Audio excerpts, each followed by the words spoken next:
僕と音の間には娘がいた。4歳の時に肺炎で死んだ。娘の死で僕らの幸せな時間は終わった。 영화는 몽롱하게 이야기하는 여자를 담아내며 시작합니다. 彼女は時々山賀の家やキスに入るようになるの。山賀。彼女の初恋の相手の名前、同じ高校の同級生。 여자의 이름은 오토, 가후크의 아내입니다. 오토의 직업은 배우였는데요. 20년 전 딸을 먼저 앞세운 뒤로는 공허함에 시달려 왔습니다. 그러다가 갑자기 가후크와의 잠자리에서 이야기를 하기 시작했죠. 정작 본인은 다음날 아무것도 기억하지 못했지만 가후크가 오토의 이야기를 대신 기억해 주었습니다.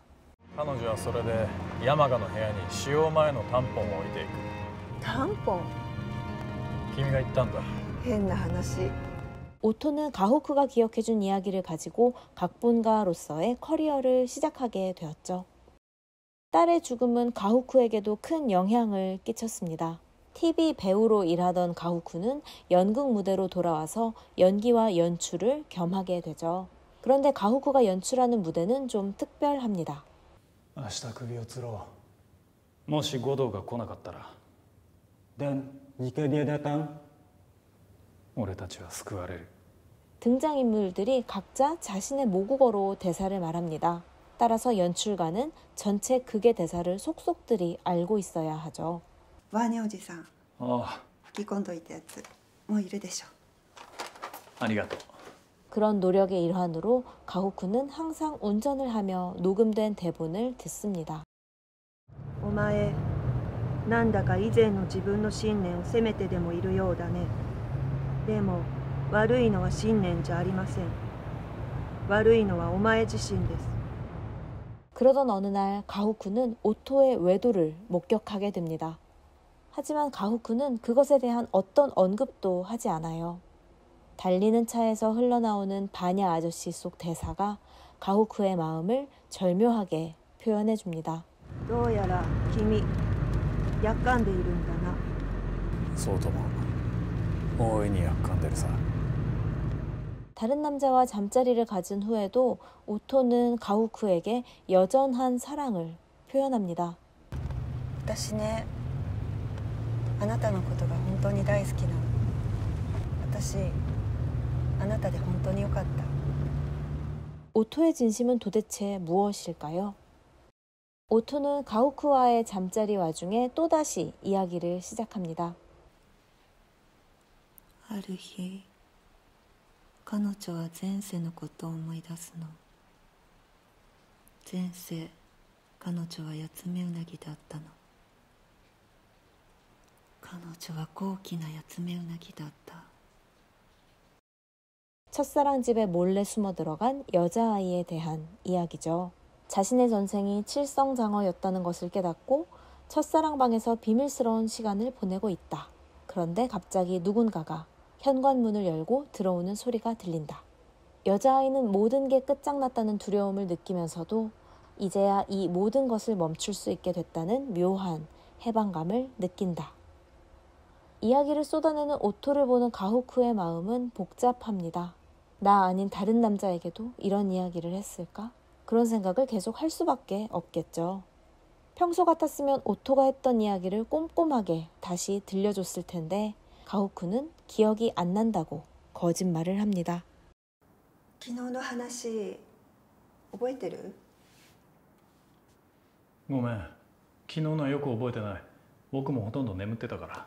そっか。ごめん。 일을 나가려는 가후크에게 오토는 오늘 밤 얘기 좀 할 수 있냐고 하네요. 今晩帰ったら少し話せる？もちろん。なんでわざわざそんなこと聞くの？ 가후크는 두렵습니다. 오토가 어떤 말을 할지 예상은 안 되지만 지금까지 지켜온 가느다란 평화가 깨질 것만 같아서요. 외도 사실을 밝히려고 하는 건가? 헤어지자고 할 작정인가?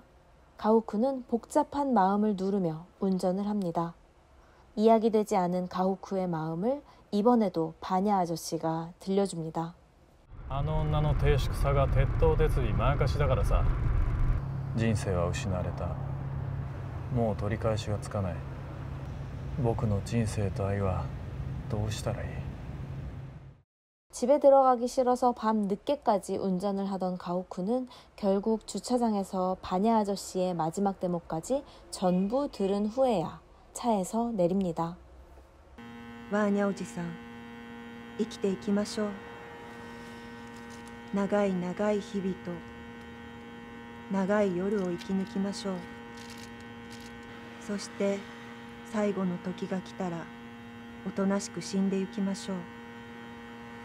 そしてあの世で申し上げるの。私たちは苦しみましたって、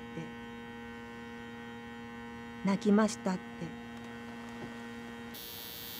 辛かったって。 그렇게 집에 들어선 가후쿠를 기다리고 있는 건 이미 싸늘하게 식어버린 오토의 주검이었습니다. 오토를 보내며 가후쿠는 무슨 생각을 했을까요? 집에 조금이라도 빨리 들어갔다면 아내를 살릴 수 있지 않았을까? 이런 후회도 있었을 거고요. 아내가 그날 내게 하려던 얘기는 도대체 무엇이었을까? 이런 궁금증도 있었을 겁니다. 오토의 죽음이 남긴 흔적은 그것 말고도 많습니다. 아무 말 하지 못했던 가후쿠 자신의 마음을 대신하는 듯 했던 바냐 아저씨 속 그 대사들을 읊는 것이 가후쿠에게는 너무나도 괴로워졌습니다.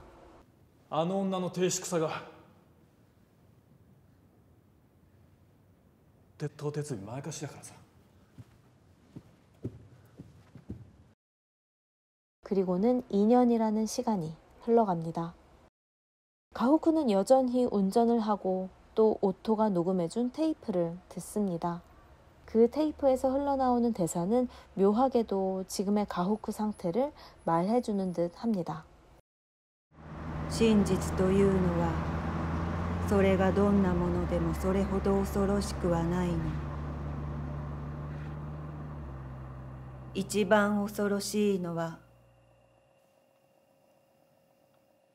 それを知らないでいること。 그날 오토에게 듣지 못한 이야기, 오토가 미쳐 꺼내지 못하고 가버린 그 진실. 가후쿠는 그 진실을 모른 채 살고 있습니다. 여기까지가 영화 드라이브 마이카의 초반 40분까지의 이야기입니다. 가후쿠와 오토는 언뜻 보면 다정하고 완벽해 보이는 부부인데요. 실제로는 대화를 하지 않고 있습니다. 오토는 딸을 잃은 상실감을 이겨내기 위해 무의식적인 이야기를 시작했습니다. 가후쿠는 그녀의 그런 이야기를 들어주는 게, 그리고 기억해주는 게 좋았을 거예요. 그녀의 텅 비어버린 곳을 자신이 채워줄 수 있다, 이런 생각도 들었겠죠. 하지만 오토가 자기 아닌 다른 남자와도 몸을 섞고 있다는 사실을 알게 된 이후에는 굉장히 혼란스러웠을 겁니다. 물어보고 싶은 것도 엄청나게 많았겠죠. 언제부터야? 몇 명이나 만났어? 대체 이러는 이유가 뭔데? 그런 남자들에게도 이런 이야기를 하니? 너 나를 사랑한다고 했잖아. 그럼 그건 무슨 뜻인데? 이런 질문들을 많이 하고 싶었겠죠. 하지만 가후쿠는 그 어떤 것도 물어보지 못했습니다. 아니, 오토에게 물어보기는커녕 자기 자신이 지금 어떤 마음인지조차 느끼려 하지 않았던 것 같아요. 그 감정을 느끼는 순간 오토와의 관계가 깨어져 버릴 것이 두려웠던 거겠죠. 상실에 대한 두려움 때문에 아무것도 묻지 못한 채 아내를 떠나버린 가후쿠는 지금 히로시마로 달려가고 있습니다. 히로시마에서 바냐 아저씨 공연을 할 예정이거든요. 제가 드라이브 마이카를 처음 본 건 몇 달 전 일입니다. 코로나에 2번째로 걸려서 꼼짝없이 누워있던 어느 날이었는데요. 이 영화를 보고 마음이 정말 너무 이상했습니다. 살아가는 것에 대한 비애감이 절절하게 느껴지는 한편 왠지 그래도 끝까지 살아내보자, 뭐 이런 마음도 느껴져서 어딘가 크게 위로를 받기도 했습니다. 뭔가 참을 수 없는 기분이 들어서 영화를 보자마자 체호베 희곡 바냐 아저씨를 허겁지겁 읽어내려갔던 기억이 납니다. 여러 가지 감정이 생겨났다 사라지는 그 정신없는 와중에도 인간에게 예술이 있어서 참 다행이다 이런 생각을 했던 것 같아요. 가호쿠의 마음을 대신 말해주는 것 같은 저 바냐 아저씨 속 대사가 저에게는 참 절묘하게 느껴졌습니다. 내 마음을 내가 직접 표현하지 못한다는 건 좀 서글픈 일이지만 내 것과도 같은 마음을 표현해주는 예술 덕분에 그 서글픔을 견딜 수 있는 것 같다. 뭐 이런 생각도 했고요. 그렇게 견디고 살다 보면 나도 언젠가는 내 언어로 내 마음을 표현할 수 있지 않을까? 뭐 그런 생각 때문에 아마 예술이 있어서 다행이라는 생각을 했던 것 같습니다. 가호쿠는 과연 자신의 언어로 자신의 마음을 표현할 수 있게 될까요? 그 이야기, 그러니까 히로시마 이후의 이야기는 다음 영상에 담아보겠습니다. 여기까지 봐주셔서 고맙습니다.